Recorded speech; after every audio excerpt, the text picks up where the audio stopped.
Great. So legal remedies could be a catalyst for change as compensation claims hurt profit margins. That's definitely a pain point. Any risk to growth in the bottom line of a business will ensure that business focuses on that issue. But today, is the prospect of a small fine even a risk?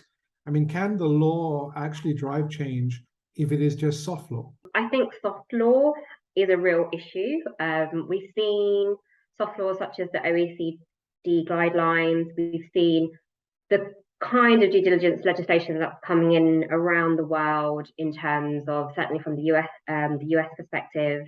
The UK is much weaker, I'd say. The Modern Slavery Act that has simply asked companies to provide a modern slavery statement, and unfortunately that can be as little as we're doing nothing. I think the US perspective is a little bit stronger in terms of its supply chain import bans. I think that's a real game changer. Certainly we've seen the response in terms of the Malaysian glove factories and the work of migrants' rights activists such as Andy Hall in really targeting a whole industry. And it's really hard to make change across the whole industry, but I think what we've seen in that example is by targeting one company at a time, you allow, for example, the US to continue to buy from other companies. So you're not saying you can't buy from any glove factories in Malaysia because, when the country is still going through, a pandemic, it needs its gloves. And we can't just cut off, unfortunately, the whole unethical glove supply. But actually by targeting one company at a time, and what Andy Hall did is petition the US to investigate each company one at a time, and producing that evidence and helping the investigations, and one by one they were banned from importing into the US once modern slavery was found in the supply chain.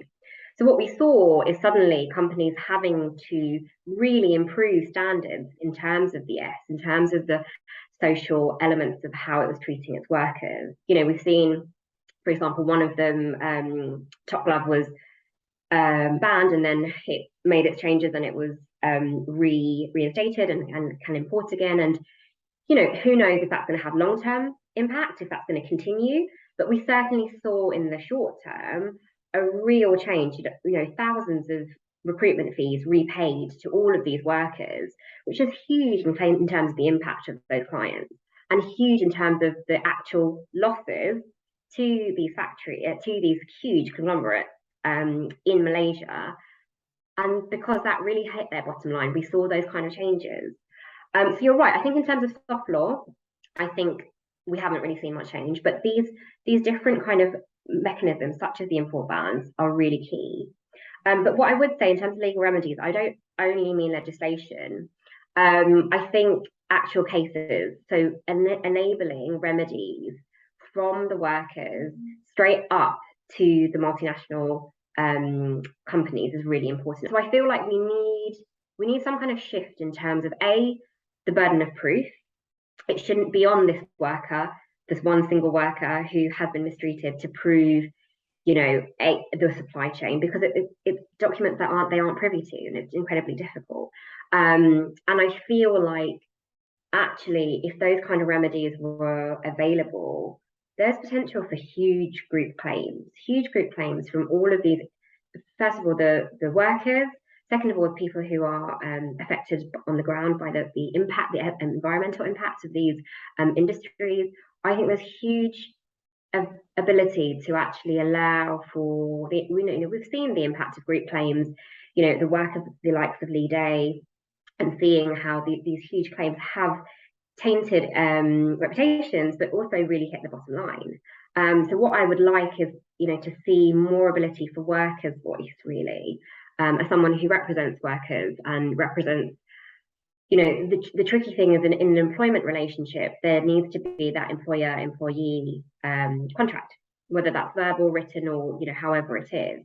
But a lot of the time there isn't anything written. And even if it is, it's written between the worker and the kind of factory outlet at the end.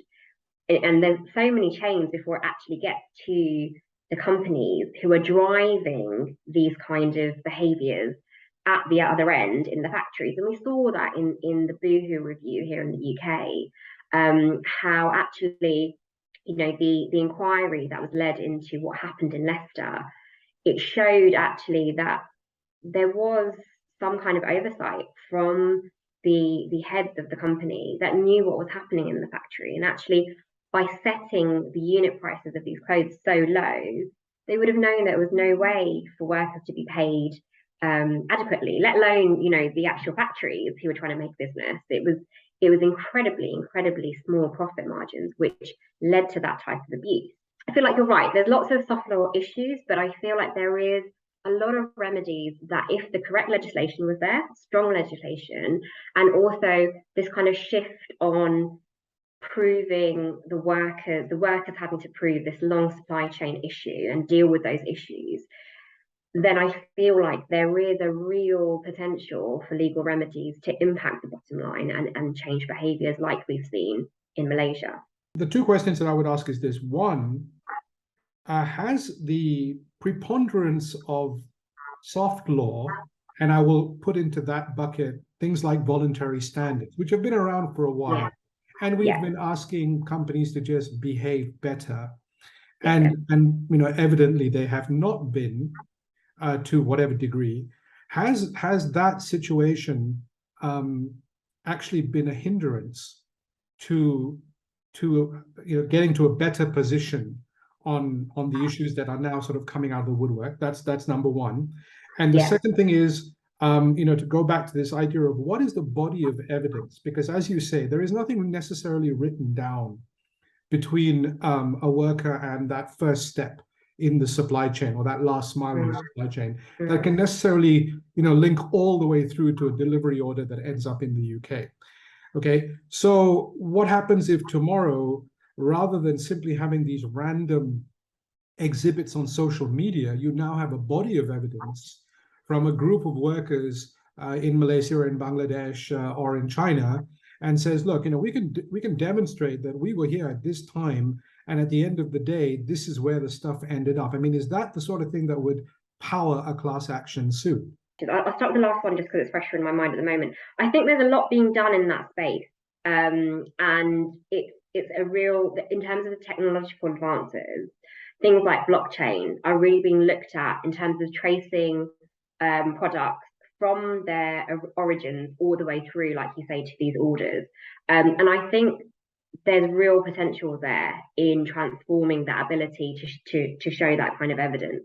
I'm not a techie person, so I feel like I'm not the best person to certainly say on that. But in terms of social media itself, it's tricky. I think if you're just having a group of workers that are saying one thing, they're going to need to evidence that somehow. So, is there anything that shows that they, so I've had clients who've worked in certain factories and they've been able to say, look, here, I know that I worked in a factory that was producing garments for this company because these are the labels that I produced, and here is a label that I or a picture of a label of a product that I had, or being able to evidence somehow that they were definitely working in a factory for that company. I think just having a group of workers saying one thing and saying the same thing is helpful in terms of increasing consistency between the accounts, especially if you have a lot of workers saying the same thing and corroborating that each other were there, then I think that is helpful. The other question about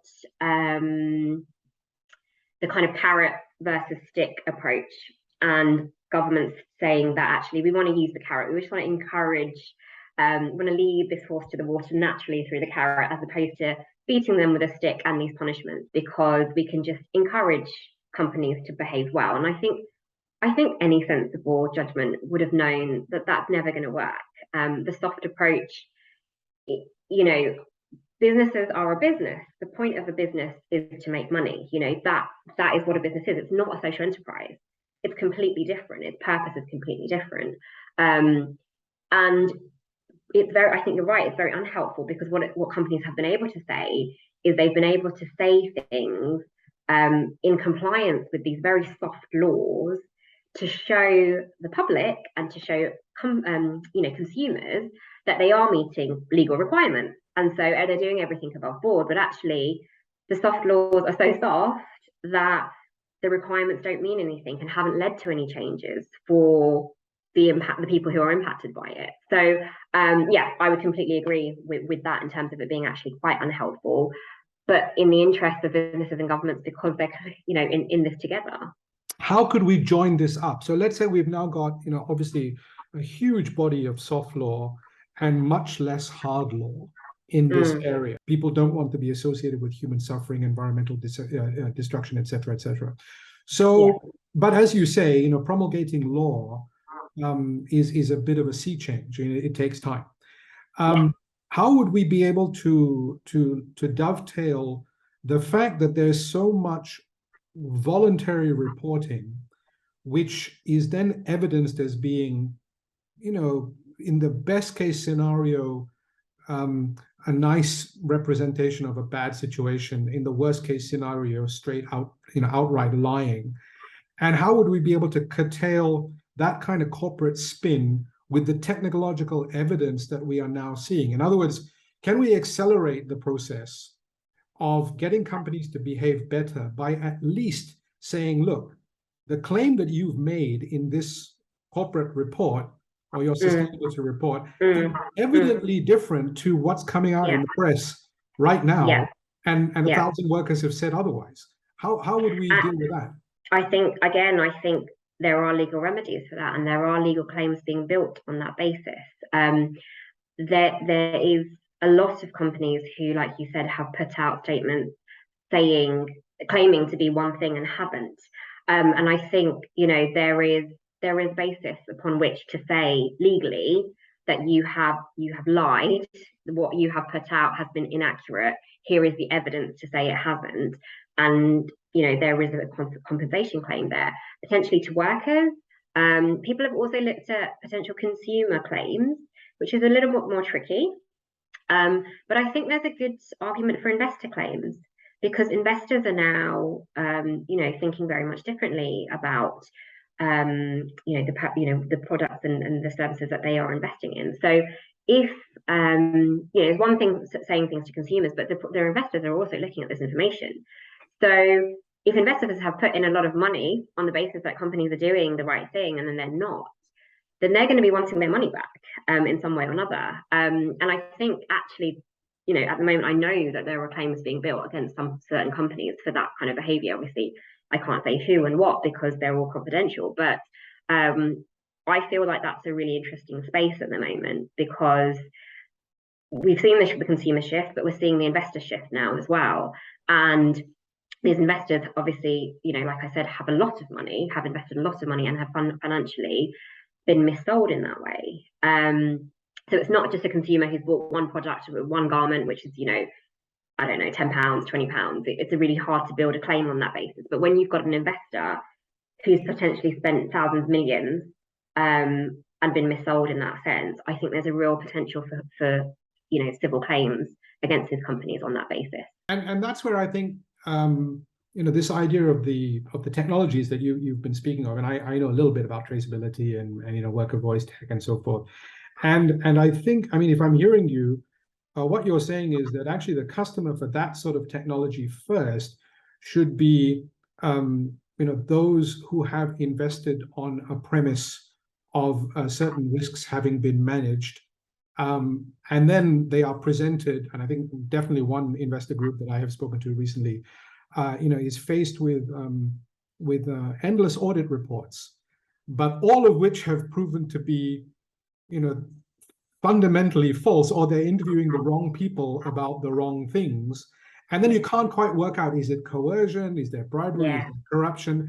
And, that sort of the avalanche of other issues that arise because you've got these audit reports that are, providing a clean report card, but evidently not. I think the whole audit system is really, really tricky. It's so tainted, and you've got to look at the whole system, right? You are employed by that company to produce a report to say whether or not they're doing the right thing. Who is paying their bills? Who is paying these audit companies' bills? If they don't give them a report that says the right thing, they're not going to get another contract. You know what? The whole system is built on completely the wrong premises. That power dynamic is never ever going to work. And you know, we've seen certain companies come out and, you know, say that they're ethical audits and, you know, they're independent, and I think they've tried. You know, I don't want to, you know, I think that you know, most of them, their intentions have been in the right place, but I think it has to be bottom up, not top down. I think if you've got the companies employing people to say something, that's not the chain in the right direction. It needs to be workers' voices, workers' unions. They can tell you what's happening on the ground. You can't just, you know, dovetail into a situation on a one-off and chat to a few workers who the company has, you know, handpicked, and, you know, it just doesn't work. I mean, the workers that I have at the moment, the clients that I have in the Malaysian factories, you know, I speak to them and they tell me how things change as soon as there's an official visit, and, you know, suddenly, oh, the facilities that weren't working for so long have suddenly started working, and, you know, it can very easily be manipulated. So I think you're right. I think the audit system is very flawed, but also I think, again, legal remedies can come in there, because I think there's potential to look at claims against these audit companies who have also put out these false claims, and either investors have invested on that basis, or, you know, workers have been employed on that basis and then lost out as a result. So I think that's another space, and I think indeed one of the audit companies in Malaysia is being investigated at the moment on that basis. So I think that's another kind of watch the space area. I've spoken personally with a number of auditors who are fairly incensed that things that they have seen or that they have witnessed, they are not allowed to report because it's not within the parameters of the audit. Yeah. Right. So the question that I have then asked them is, well, listen, you know, if you know that something illegal is happening, why don't you just walk down the road and make a police report, you know, not wearing your auditor's hat? And then, of course, you know, all of those things, as you know, I was allowed into the premises under these, you know, this situation, I would lose my job. So, you know, to hear the fear in the auditor's voice is very interesting, because you usually, you know, equate that sort of fear with the worker. I know some auditors who have actually reported some of their findings to authorities and nothing's still done. So I think that's where it comes into this problem of governments and companies being hand in hand.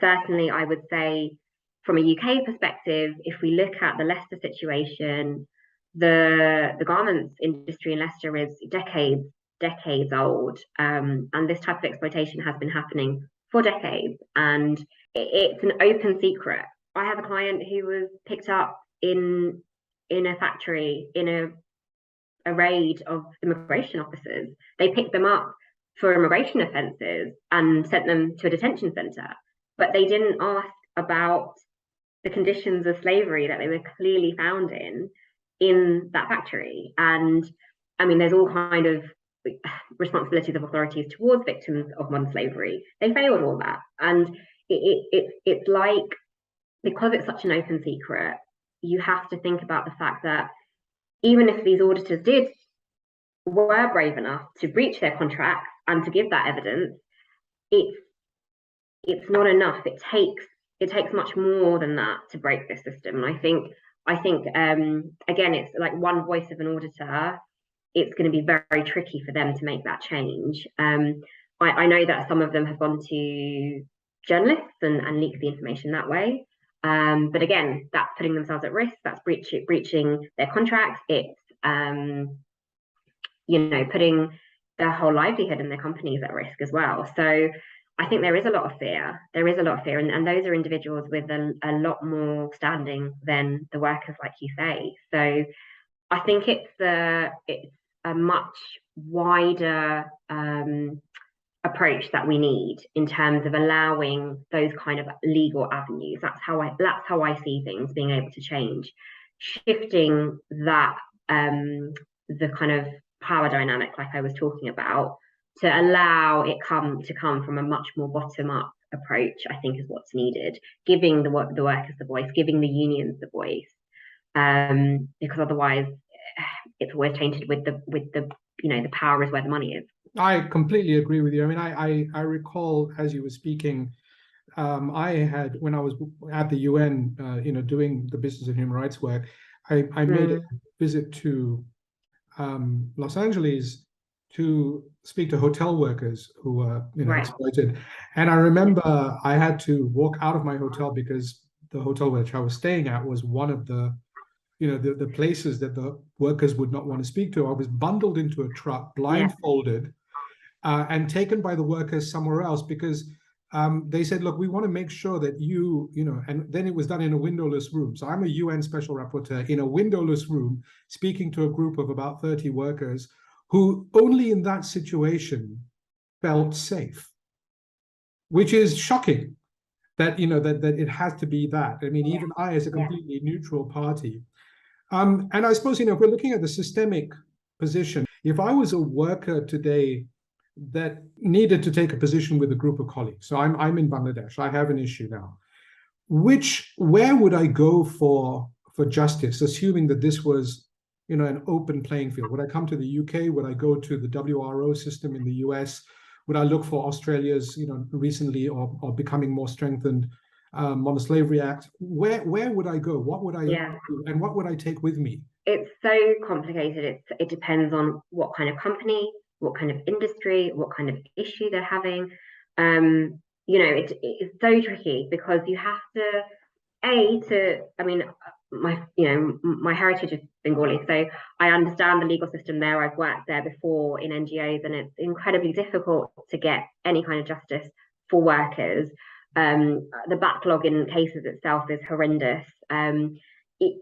If you wanted to bring a case in different jurisdiction, depending on when the company is based, because a lot of these companies that the products are being made for are based, in Western countries, you want to be looking at what are those avenues in those countries. So if you're headquartered in the UK, if the company is headquartered in the UK, then you can bring a case in the UK. If it's in the US, then that's where you could bring the case. But it's not always that simple to understand A, that supply chain, and B, then get in touch with lawyers in that country who can assist you. And C, in terms of evidence, it's everything that they can have, whether it's photos, videos, any written contracts, any pay slips. Collect it all. If you can have any of it, collect it all. It can all be helpful. I think pictures especially, because that's kind of documents that they can take pictures of. Like I was saying, labels of garments, anything that can prove that they were making garments of those companies. But even then, it's really tricky. It's really, really tricky. A lot of cases, even if they're brought, and that's not a bad problem, I guess, for the client, but a lot of cases, even if they're brought, they'll be quickly settled. So we don't necessarily get to the point where we have to bring the case to court to actually bring about those systemic changes. Companies with a lot of money will buy off these individual claimants, which is fine for the client because then they get their compensation.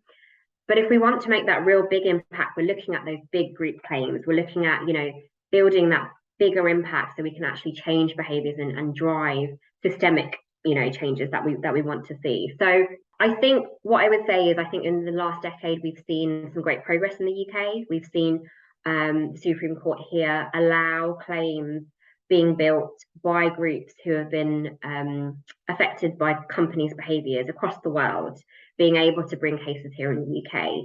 And I think that's a really good precedent to start here. And what I've been looking at is bringing claims against the government here for their own buying purchases, because procurement is a huge area. And if we've got the UK saying that they're going to take a strong stance against modern slavery, then their own behaviour needs to be really central to that, because they have huge buying power.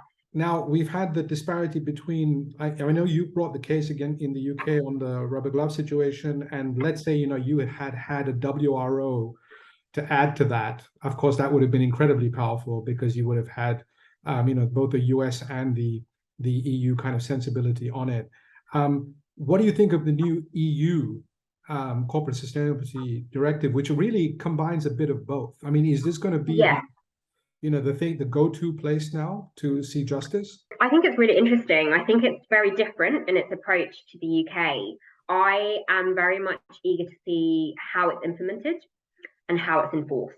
I think that's going to be the change, really, because we've seen in the UK, even where companies have broken the Modern Slavery Act laws, that they haven't been followed up on. So I think that's going to be really important to see how things are enforced, and we'll certainly be watching that space. And that's the most important thing. You know, the case that we're bringing against the UK government here, they're all based on laws that already exist, on due diligence that the government are supposed to do in their own purchases and procurements.